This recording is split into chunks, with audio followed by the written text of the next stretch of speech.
According to research from Bank of America, 90% of parents think that family members are responsible for teaching kids how to manage money. But more than half of college students say they don't feel financially prepared for the real world. So, how do you teach your kids about financial responsibility here? Joining me now, we've got Mary Hines Droesch, who is the head of consumer products over at Bank of America. Great to have you back on Yahoo Finance with us. So, where does the conversation start and how early does it start as well? Because you say kids, we could be talking about a very wide age range. Absolutely. Well, one of the keys to success in teaching your children to be responsible is starting early. As young as 6 years old. And when you look at children, they don't really understand the concept of money.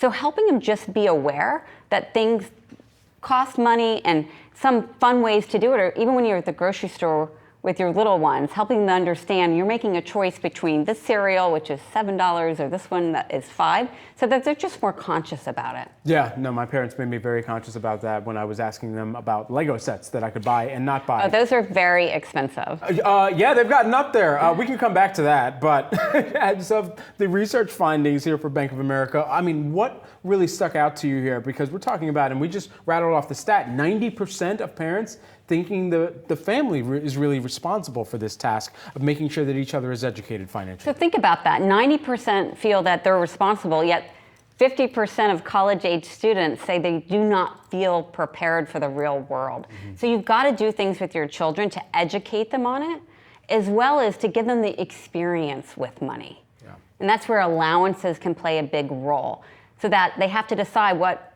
are their real important wants versus needs. And also the idea of you don't need to spend it all at once. If you want something big, you might have to save.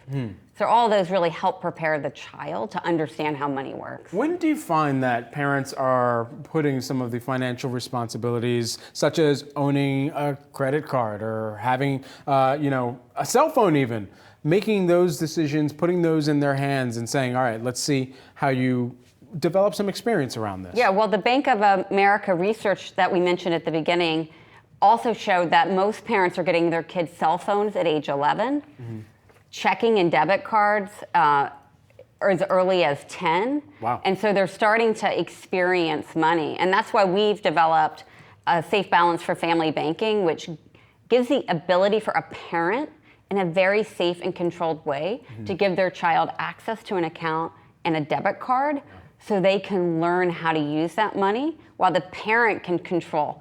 Make sure that they put limits on how much they can spend or take out per day, can restrict certain categories. So the child's getting the experience while the parent can maintain control so they don't act irresponsibly. We were talking about this before the segment, but inserting financial education, financial literacy in the education system too, are we seeing strides made here, and where do we need to make a lot more significant efforts so that it shows up for financial preparedness for college students who are coming out and getting life started? Yeah, there's so much variability in it. Some schools do it much better. Some schools just have greater investment for financial education.